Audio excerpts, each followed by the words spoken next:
I'd always struggled with Bloodborne's PvP. Never fully understood why. It was like I didn't get it. I had plenty of experience with the Souls PvP thing, but this felt like the weirdo cousin. It shared the same DNA, mechanically identical, but off in some corner doing its own thing. Every few years, when I would get that Bloodborne itch and had to play again, I would inevitably check out the PvP, give it a shot, dip my toes in those waters, and get my leg completely chewed off. Never made any sense to me why. It wasn't like I lacked the skill, I was pretty good at those games. It wasn't like I didn't know how to make a build. It's not like Bloodborne's leveling and weapons upgrade system is so significantly different than those other games. I thought I had a nice build, found some nice gems along the way, my weapons were doing some decent damage. Then I'd go out there and get absolutely destroyed. These people would be doing so much more damage than me, and I'd barely scratch them. Ultimately, I would just get frustrated with the whole ordeal, give up, and go right back to whatever other Souls PvP I was currently doing. I always kind of chalked it up to, I just didn't get it. My skill set didn't really translate over all that well to this faster paced combat. Whatever, no big deal. It's not my thing. Not everything is gonna be. Move on with my life. So this time around, during the Return to Yharnam 10-year anniversary thing, I had no intention whatsoever of doing any PvP at all. Inevitably, I ended up playing way too much of this thing. Inevitably, I tried out PvP again. And there it is, that wall. I banged my head over and over and over again against this impenetrable fortress. And I still couldn't understand why. But instead of getting frustrated, this time around I was determined to finally break through that wall. And I finally did. Unfortunately, the only way to break through that wall, the only way to get to the other side of this great filter, is oddly ironic. The only way to get good at Bloodborne's PvP is to not do any of it. Unlike all the other Souls games, where you get a character, make a build, go through the map, grab your weapons, level them up, and just go play. Fight and lose and fight and lose, until you're not losing so much anymore, and you finally get good.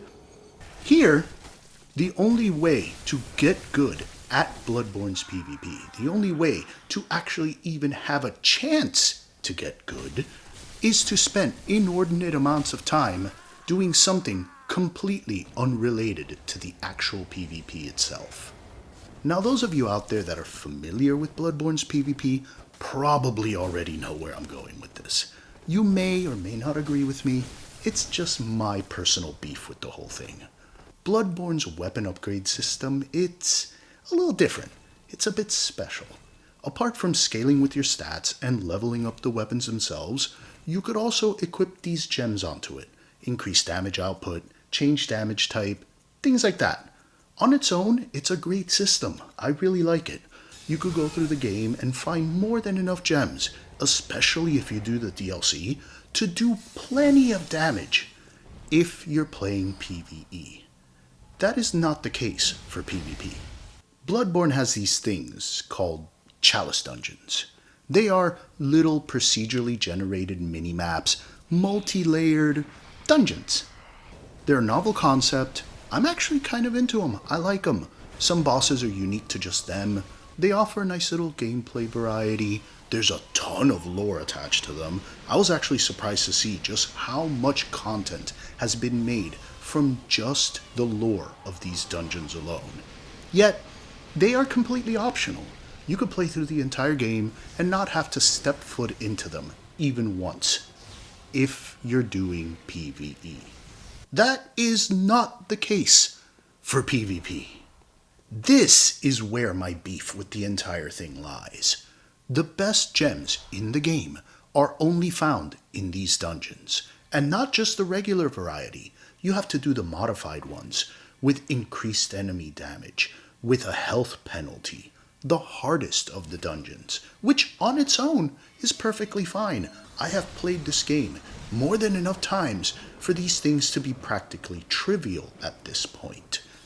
You can find some pretty good gems farming these lovely ladies right before the fight with Orphan of Kos, but even those are not going to be good enough on their own. You are going to need those cursed gems.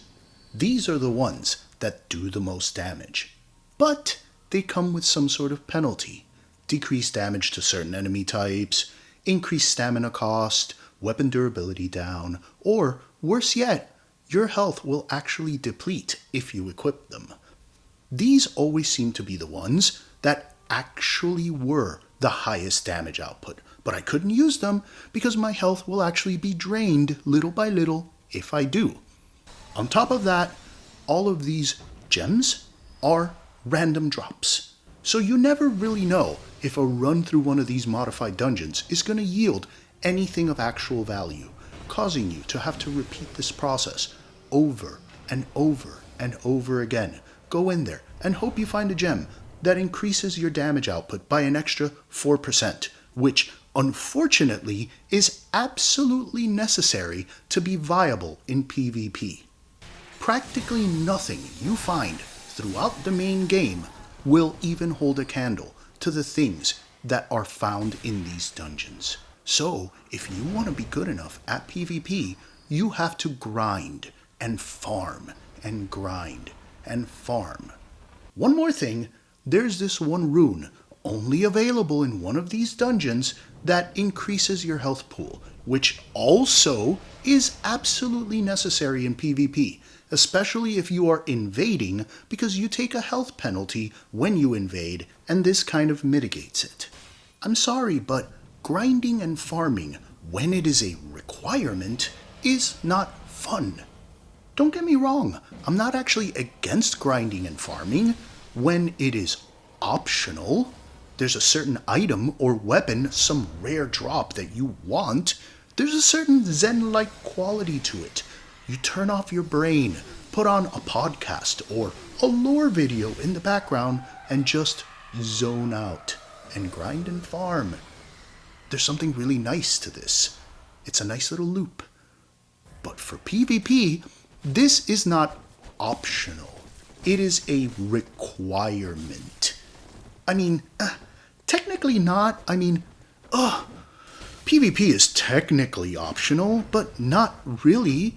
It is part of the reason that this community is still alive. It is part of the reason why so many people still play a 10-year-old game, like Bloodborne, for example. Some people only play these games for the PvP. There was a good amount of time that's why I played these games at all.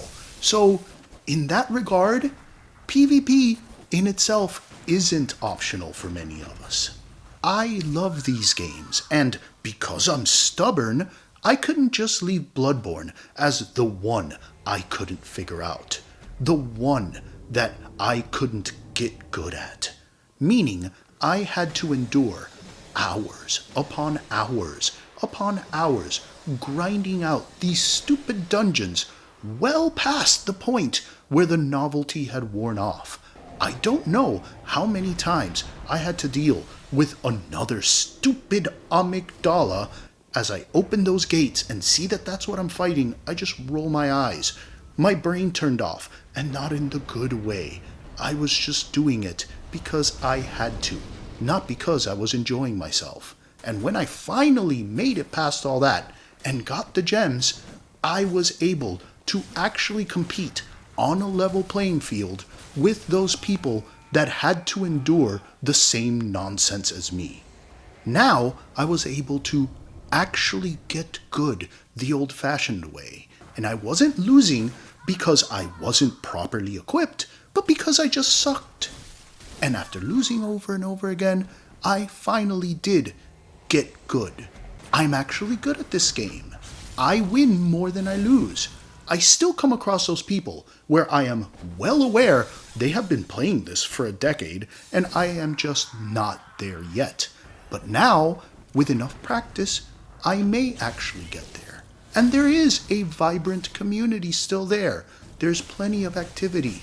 And you know what? Now Bloodborne has become my favorite of the FromSoft PvP experiences. I'm not even sure how I got there.